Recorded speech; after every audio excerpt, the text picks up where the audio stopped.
Gars, tu n'as que le Josh a dit son canal d'or. Il a jeté son canal d'or. Oui, sérieux. Oh, laisse ça, dis donc, c'est la blague. C'est quand même la plus grosse récompense au Cameroun, mon frère. Quelqu'un qui jette.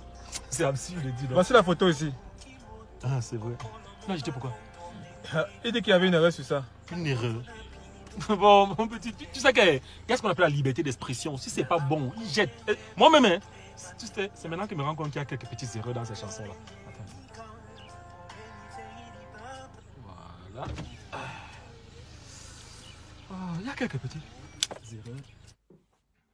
Avant de regarder où tu t'es écroulé comme du n'importe quoi, comme un gros caca sec, hein, avant de regarder là où tu es tombé comme un vieux gros caca sec, regarde là où tu as glissé. Il faut bien regarder là où tu as glissé. Les enfants, bonjour à vous tous et bienvenue dans cette toute première édition de Valider ou pas valider de la journée.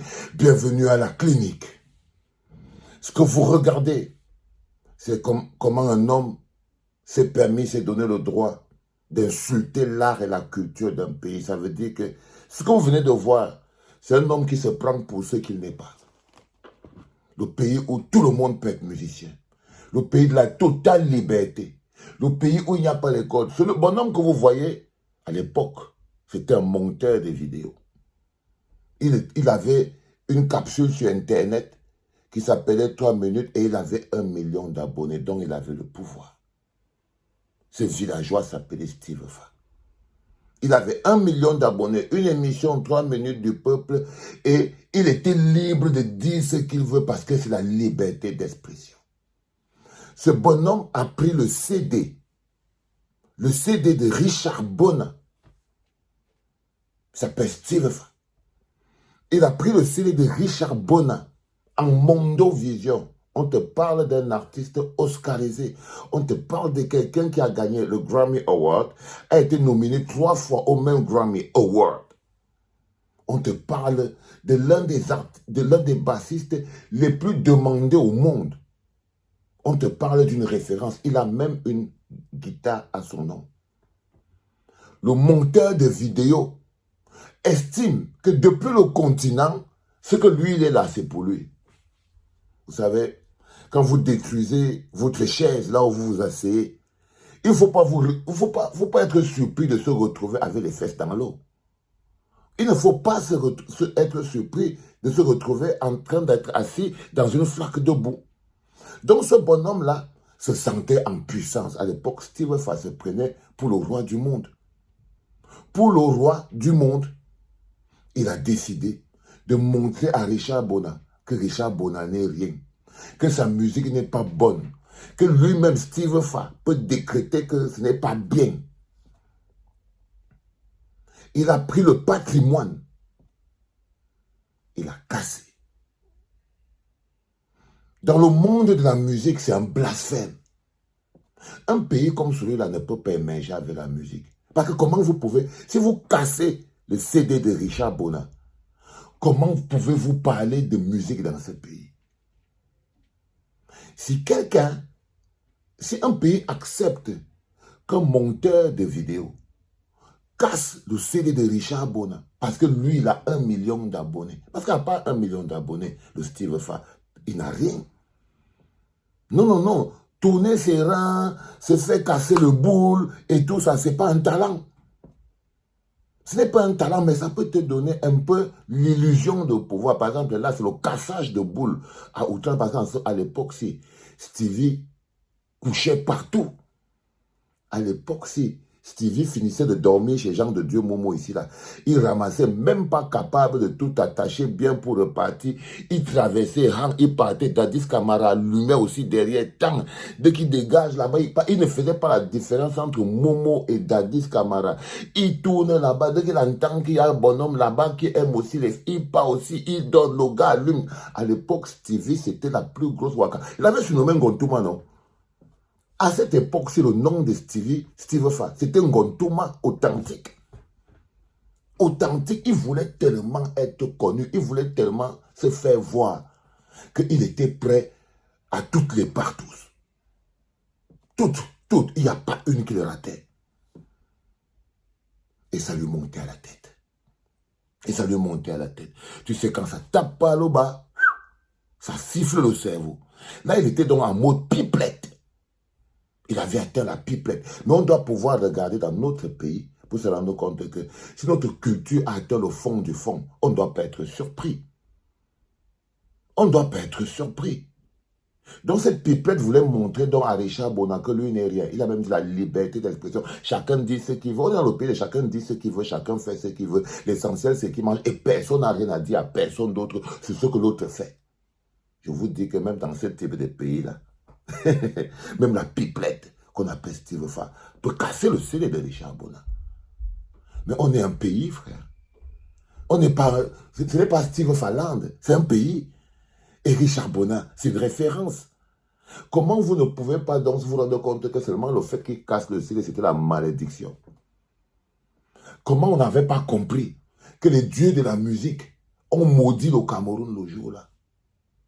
Les dieux de la musique se sont retournés dans leur tombe le jour-là qu'ils ont vu la pipelette Steve Fangontoma de l'époque casser le CD de Richard Bona. Il faut savoir d'où nous venons, les enfants. Il faut savoir d'où nous venons. Parce que c'est très important. Une fois qu'il avait fini de casser le CD de Richard Bona, il a poussé son arrogance plus loin. Parce que c'était l'arrogance démoniaque. Ça, on appelle vraiment l'arrogance démoniaque. Alors, il a cassé le CD de Richard Bona. Il a jeté dans la bourse pour dire que lui-même, il trouve qu'il y a des petits problèmes là-dedans. Ce n'est pas bon, il faut jeter. Et il est parti à Eleghem Fomo. Il a dit qu'il va nous montrer la musique du Cameroun. Il va nous montrer que lui, il est plus important au Cameroun que Richard Bona. Et qu'il peut faire tout lui-même. Il a le pouvoir, il a 1 million d'abonnés. La pipelette de merde est partie à Eleghem Fomo. Il est allé ramasser Grand Barak. Il a dit que non, nous on ne mérite pas Richard Bona. Richard Bona n'a pas le niveau du Cameroun. Le continent est trop élevé. Le continent est trop grand. Il a produit Grand Barak. Il est parti ramasser. Il a dit que non, mieux, au lieu de Richard Bona, mieux, on peut ramasser le soudeur de Eleghem Fomo. On vient, on lui écrit. Il a produit Grand Barak. Le même Steve Fa. Non seulement il casse le CD de Richard Bona, il le jette en disant que lui trouve qu'il y a même les erreurs dedans. Mais il introduit un virus destructeur. Je vous avais dit que le jour où vous allez faire le bilan de Steve Fa, la capacité destructrice de ce petit frère. Parce que là, doucement, on est en train de retourner au bilan. Hein. On va tous aller au bilan. Chacun a joué son rôle pour qu'on arrive là. Donc le bonhomme, il est parti, donc à Eleghem Fomo, il a pris Grand Barak. Il est venu avec Grand Barak, il a produit. C'est-à-dire qu'il a jeté Richard Bona et il nous a installé une espèce de virus malodorant à l'intérieur. Comme je vous dis, ça ne sert à rien que vous insultez mon oncle. Non, le problème, ce n'est pas Grand Barak. Ce n'est pas Grand Barak le problème. Le problème, c'est la personne qui a trouvé que Grand Barak pouvait venir devenir chanteur, qui a mis tous les moyens en jeu. Le problème, c'est la personne qui a vu que Grand Barak chantait bien, il l'a invité en tant que chanteur. Ce n'est pas Grand Barak qui lui était en train de boire son vin, Eleghem Fomo. Il a vu une dernière opportunité pour passer, vous venez le déranger. Non. Quand il a vu que le Grand Barak ne suffisait pas, ça veut dire qu'il voulait maintenant montrer un moment à Grand Barak que Grand Barak n'est rien. Parce qu'après, le Steve Fa a eu des problèmes avec Grand Barak. Grand Barak racontait même que Steve Fa voulait le Touma. Steve Fa, tu veux Touma un vieux comme Grand Barak. Si tu casses le père, là, il meurt. Ah, papa. Ah, Grand Barak disait que Steve Fa voulait lui envoyer au Hanko. Et ça, c'était à l'époque là, quand Steve Fa était déjà tout rodé dans les histoires du cassage du boule. Il voulait casser le boule du petit vieux, non? Oui. Grand Barak est venu dire que non, Steve Fa voulait l'allumer. Et Steve Fa s'est débarrassé de Grand Barak. Il est parti plus loin. Il est parti chercher Ken de Moutongo. Je vous dis bien que si vous ne regardez pas là où vous avez glissé, parce que l'endroit où vous vous êtes écrasé comme un gros caca sec vous intéresse le plus, vous allez vous tromper. À l'intérieur de la jeunesse camerounaise se trouvent les éléments qui ont plombé toute la jeunesse camerounaise. Parmi les éléments qui ont bloqué la jeunesse camerounaise ces 3 dernières années, détruire la jeunesse camerounaise, l'envoyer dans le trou, dans l'amusement, dans La pipelette. Parmi eux, l'un des plus dangereux, c'est Steve Fa. C'était Steve Fa. La preuve, si on prend seulement le cas de la vie, je ne vous parle pas des enfants de l'école. Je ne vous parle pas de la crise anglophone, là où il dit aux enfants que lui pense que tout est bien. Non, je vous parle seulement de l'art et de la culture. C'est-à-dire que voilà un bonhomme qui est entré dans l'art et la culture, il casse le style de Richard Bona et il introduit dans le système Kendo Mutongo et Grand Barak sous les applaudissements de ces 1 million d'abonnés. Lorsque vous détruisez, n'ayez pas peur de vous rendre compte à la fin que c'est détruit. Tu n'es pas validé. Est-ce que je t'ai parlé, ma petite? Est-ce que toi, je t'ai parlé? Est-ce que je t'ai parlé, mon bébé? Est-ce que papa t'a parlé? Est-ce que papa t'a parlé? Est-ce qu'il t'a dit bonjour? Est-ce que papa, il t'a dit? Love you, my boy. Allez les enfants, c'était le premier podcast de la journée, c'était la toute première édition du Validé ou pas validé, concentré sur Steve Fa, le caillou sur lequel le caillou sur lequel la culture camerounaise a cogné le pied et s'est écrasé à terre comme un vieux caca sec.